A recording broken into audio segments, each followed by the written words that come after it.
messieurs, bonsoir et bienvenue à Reno dans l'état du Nevada, la plus petite des grandes villes au monde, la National Bowling Stadium, ici pour la suite des opérations concernant la PBA Tour ce soir sur notre antenne. Go Crazy, c'est jeudi soir, c'est Eurosport 2, soyez les bienvenus.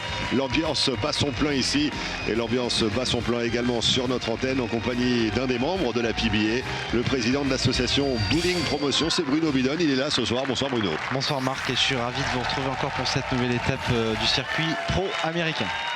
Et bien ravi de vous retrouver également. Bill O'Neill face à Patrick Allen. C'est le premier match qu'on va suivre ici à la National Bowling Stadium.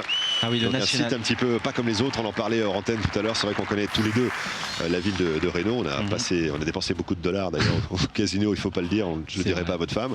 Et vous me parliez également du National Bowling Stadium, qui est un peu la mecque en fait du bowling. Et c'est un endroit magnifique, il y a 80 pistes, donc à peu près 20 mètres de hauteur de plafond. Et c'est un bowling qui est dédié uniquement à la compétition. Donc vraiment un très beau centre, on va apercevoir aussi les tribunes derrière. Et Bill O'Neill qui attaque en laissant la quille 10. Alors Bill O'Neill, Marc, qui commence ce tournoi avec 3 finales télévisées dans sa poche, comme on peut dire, depuis le début de saison. Il n'a toujours pas gagné un titre, donc il essaye ce soir de gagner son premier titre. La chasse pour le premier titre est ouverte même, on va y arriver. Alors petite particularité aussi ce soir, les deux pistes sont préparées en dual lane condition, c'est-à-dire que nous avons un huilage long et un huilage court, donc pour un petit peu les joueurs de bowling technique, ça va être intéressant à suivre. Un petit coup d'œil sur le face-à-face avant toute chose, 32 matchs disputés de part et d'autre, des moyennes de 220 et de 219,5, on est quasiment au coude à coude pour les deux joueurs.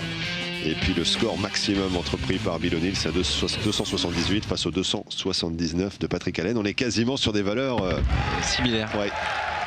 Donc là, par exemple, excusez-moi Marc, pour revenir un petit peu à ce qu'on a dit tout à l'heure, Patrick Allen vient de jouer donc sur la piste de droite et c'était le huilage court, c'est le huilage Cheetah, donc à 36 pieds. Et sur la piste de gauche, il va jouer sur le huilage Sharks, donc de la PBA, qui a un huilage à 44 pieds. Donc deux stratégies différentes avec du matériel différent. Ça va être très intéressant, je pense, à suivre ce soir. 38 ans, il a 10 titres à son actif, Patrick Allen, 10 ans d'expérience professionnelle également. Allez, c'est parti. Belle opération. Il attaque fort. Il ne perd pas de temps pour entrer dans le cœur du débat, Patrick Allen. Alors, vous voyez, le strike symbolisé évidemment par la croix. La croix, 10 quilles, plus les deux lancers suivants, de la frame suivante.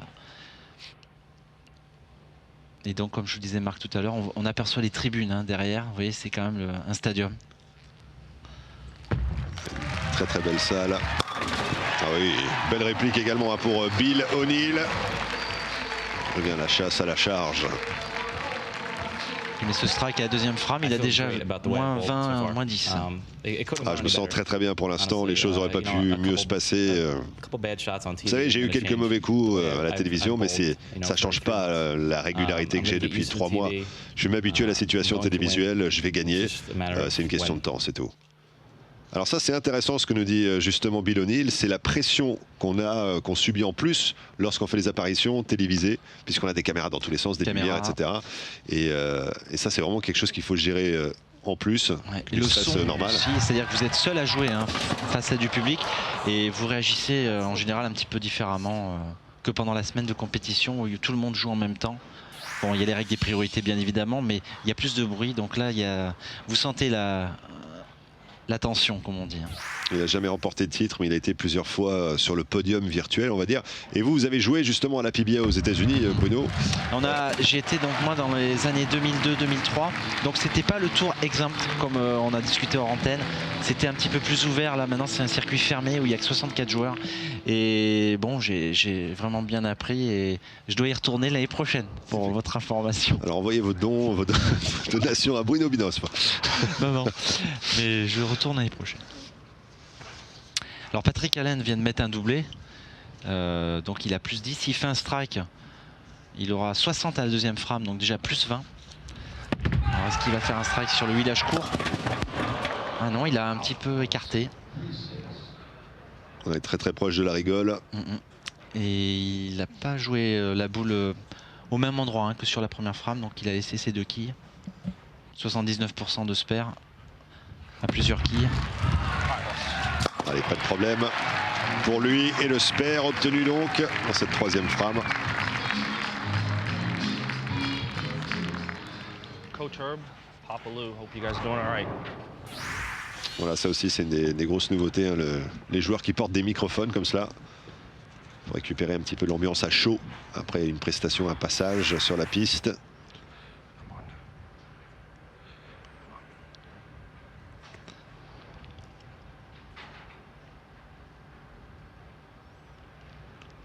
Concentration maximale. Ah oui. Sur le huilage long, il a l'air d'être plus facile que sur le huilage court.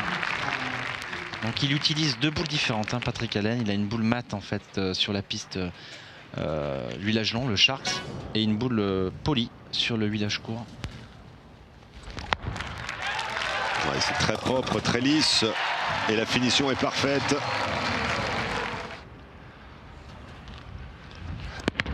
Patrick Alano, là, il a flirté la rigole, vous avez vu. Strike, mais dans la mauvaise poche. Et il s'en sort bien, il s'en sort bien. Là, il n'est pas content, Bill O'Neill. Il a été chanceux, hein, ce strike est très chanceux. Ah, et comme on dit, hein, la chance favorise les esprits préparés, bien sûr. C'est Pasteur qui l'a dit, hein, c'est pas moi. Très belle expression d'ailleurs. Et vous avez vu Bill O'Neill, hein. On dirait qu'il a été un peu affecté par ce strike chanceux. Alors Patrick Allen, c'est quand même un joueur aussi qui se parle beaucoup. Donc là, on a la chance de profiter de ce qu'il pense en fait en direct. Ouais, de ses auto-encouragements aussi. Ouais, c'est quelqu'un qui a besoin, hein, de ça pour être très fort. Oh. Donc là, il laisse la 7. La quille rebelle qui ne se couchera pas avec les autres. Ben, disons que les gauchers, on va dire que leur quille qui laisse souvent, hein, c'est la quille 7, les droitiers c'est la quille 10. C'est juste une question d'angle. Et donc comme on peut apercevoir à l'écran, donc pour les novices et les nouveaux joueurs qui nous écoutent, ils jouent avec une boule donc en plastique. Donc une boule qui est plus dure que les boules de strike. Et donc les boules glissent plus facilement et les boules de strike sont plus tendres, donc plus de friction sur la piste. Et là il n'a pas bien joué, hein, le spare, mais bon, c'est fait. Ça passe quand même. Qu'est-ce que son adversaire va pouvoir faire? Oh, oui. Ça fonctionne, ça fonctionne. Bruno, il va falloir que vous nous expliquiez un petit peu pour ceux qui ne savent pas l'effet de l'huilage. Oui. Quelle partie de la piste est-ce que ça concerne et surtout quelle propriété physique est-ce que ça modifie? Qu'est-ce que ça fait pour le joueur? Donc là, comme je vous disais en début de reportage, ce soir nous avons le dual lane condition, c'est-à-dire que les deux pistes ne sont pas préparées de la même façon. Donc la piste de droite où vient de jouer Bill O'Neill, c'était le huilage court. Donc c'est pour ça que la boule a plus de courbes. On le voit bien à l'image. Et sur la piste donc de gauche, le huilage est long, il est à 44 pieds. Donc la boule, il joue plus à l'intérieur de la piste. Et ce qui se passe, c'est que l'huile, si vous voulez, vous permet d'avoir... Vous voyez, là, la boule est allée loin dans la piste en profondeur. Il a eu moins d'effet. Bon, ils savent qu'ils ne jouent pas les mêmes lignes de jeu sur les deux pistes. Et lui, il bouge en fait au fur et à mesure de la partie. Donc ce qui est très intéressant ce soir, c'est que non seulement le challenge donc, du bowling, les bons joueurs s'adaptent quand le huilage évolue. Donc on suit, si vous voulez, l'huile, comment on le déplace, donc on suit. Mais comme là, les deux pistes sont différentes, c'est encore plus difficile. Et le joueur peut choisir quelle piste il veut utiliser. Il peut passer de l'une à l'autre autant qu'il le veut. Tout à fait. Alors là, 7-10 hein, pour... Et là, 7-10... Qu'est-ce qui s'est passé? On va regarder au ralenti. La 5, elle n'a pas fait son travail, là, qui est derrière la 1. Il aurait pu ne laisser que la 7. Alors, est-ce qu'il va s'en sortir de ce split? Ouf, non. Non. Il fallait jouer plus fort. Il prend la 7 de frontale.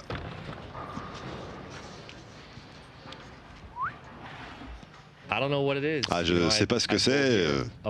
J'ai joué au bowling ici plein de fois et je ne m'en suis pas aussi bien sorti. Sur les 3 dernières années, je sais pas, j'ai trouvé une façon de faire un petit peu le show, mais je n'ai pas fait ça ailleurs, je crois. Donc voilà, j'essaie juste de profiter de ce qui se passe actuellement. Voilà. Effectivement, très très bien parti. Patrick Allen dans ce face-à-face. Ouais, pour le moment, une quille d'avance. Bon brassage là des quilles. Strike à la 8, c'est important. La Foundation Frame, c'est la frame 9, donc c'est la plus importante, puisque s'il arrive à doubler, il pourra donc tripler sur la 10. Mais déjà, c'est bien d'avoir fait ce strike à la 8. Là, le match est serré, hein, parce que Bill O'Neill a déjà un triplé. Donc s'il rajoute un strike à la 8, il passe à 123. Hein. 123 à la 6, donc ça serait pas mal. Allez, ça part à l'extérieur, c'est la 10 qui reste plantée. C'est ce qu'il dit, un good shot, ça veut dire qu'il est content de son... C'est un bon coup, mais... Donc là, pareil, un boule dure, boule en plastique. C'est vrai qu'on voit la version sportive du bowling ici. On a aussi la version un petit peu plus artistique avec les fameux trick shots. Trick shots qu'on ne verra pas ce soir. On ne verra pas ce soir, non, mais très sans doute spectaculaire. Ouais. On peut mettre en scène un certain nombre de choses sur la piste, notamment des chaises, des accessoires, tout etc. Et puis le joueur va essayer de construire sa propre routine, hein, tout simplement. Un petit peu à l'image de ce qu'on trouve en billard. Ou, ouais. Et on arrive à des figures assez incroyables. J'ai vu encore des trick shots la semaine dernière. Ils innovent. Alors, il laisse la 2. Donc là, c'est la boule très fine à droite. Il a pris trop de vitesse sur la partie huilée. Et la boule n'a pas eu le temps d'adhérer, hein, d'avoir de la friction sur la fin de la piste. Pas de problème. Ouais, le spare est sécurisé, ça c'est sûr. La Foundation Frame, ça sera une spare pour... mais si, ouais, mais Marc, si Patrick Allen fait strike, là, ça va être... Ouais, il le fait, hein, donc il a pris une option, Patrick Allen.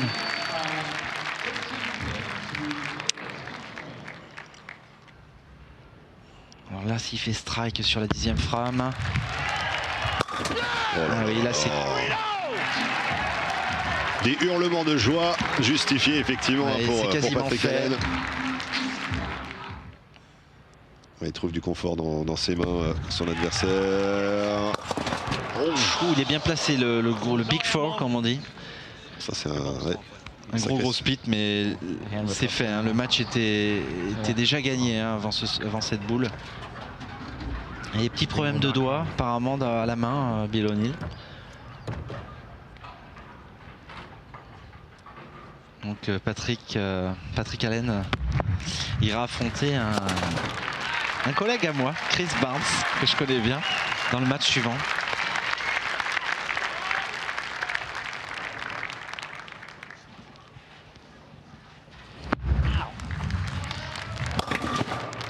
Et la 7.